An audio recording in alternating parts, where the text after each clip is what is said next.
This is Joseph. He fell in love with Venia.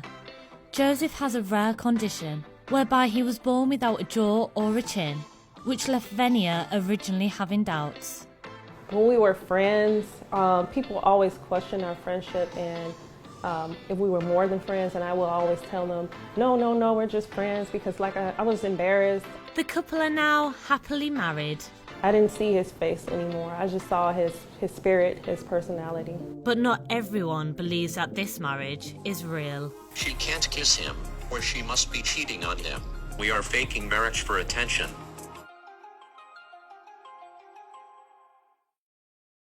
Today we're doing pancakes.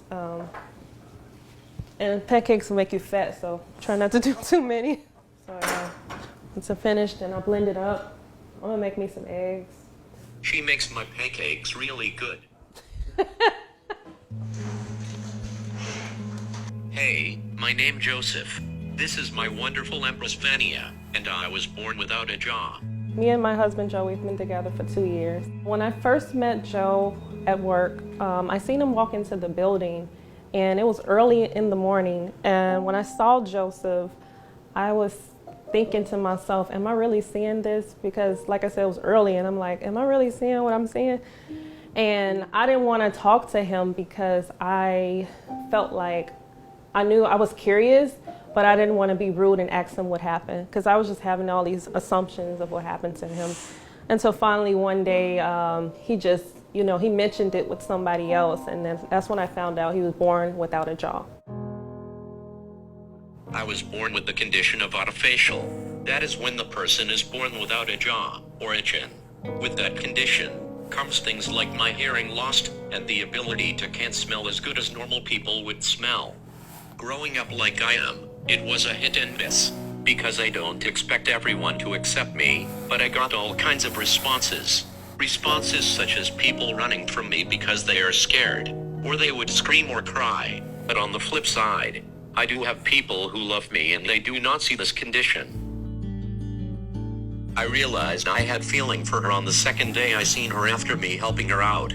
She came to work, and when she turned the corner and seen me, she had a smile on her face that I was like, that's the most beautiful smile I ever seen. Then when I walked past her station, she signed the word hi to me. I was teaching her sign language a little, but the way she did it made me feel some kind of way. I have never dated anyone with a disability before. Joe is the first person I've met with a disability. When we were friends, people always questioned our friendship and if we were more than friends, and I will always tell them, no, we're just friends, because I was embarrassed, I was ashamed. But eventually, getting to know Joseph time after time, I looked over that, and I didn't see his face anymore. I just saw his spirit, his personality. So the way me and Joe communicate is through his phone. He used the text-to-speech app, and also with sign language. He taught me alphabet, so I know from A to Z the alphabets. I gotta learn patience with Joe because he has to use his talk-to-speech, and I gotta wait on his response. Joe is very independent. He doesn't need my help with anything. The only thing I would do for Joe is help blend his food up for him, and sometimes when he's tired, I'll give him, his feeding tube, but everything else, he's independent with it. We got married June 26, 2020, and we didn't tell anybody. We just eloped. We went to a courthouse in Indiana, and we were just signing papers, trying to get ready for it. We wasn't planning on getting married then and there, but the lady at the courthouse, she was like, hey, do you guys want to get married today? We can make it happen today. And I was like, sure. And so I wasn't even dressed. Our family wasn't there. And it just felt all wrong, but it felt right at the same time.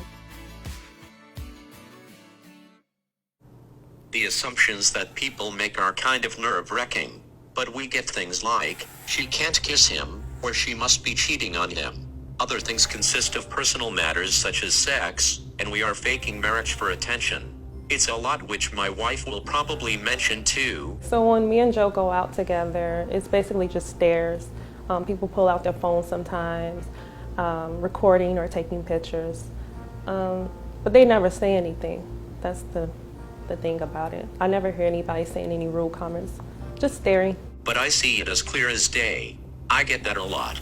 Yes, I know I look different, and most people in this world have not ever seen anyone like me.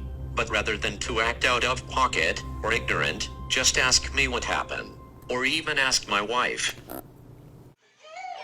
So my mom, when she first met my husband Joe, she was not pleased because she didn't like the fact that we didn't have a wedding, and she didn't know. When I first saw Joe, I was taken back by his physical handicap. Non-judgmental, but just wanted to know what happened. It was kind of surprising. I think Vania would probably have to look after him, so I didn't understand. It took me a while. As I got to know him, he kept coming around. He's a remarkable man. He does things that, normal men don't do. He's he's a hard worker for one. He's attentive to her. He cares about her, he loves her, and she loves him. And he brings out some good qualities in her. I'm so happy. The main thing I wanted for him in the world was to have someone next to him that understands him and gets him. And so it was all love when he told me.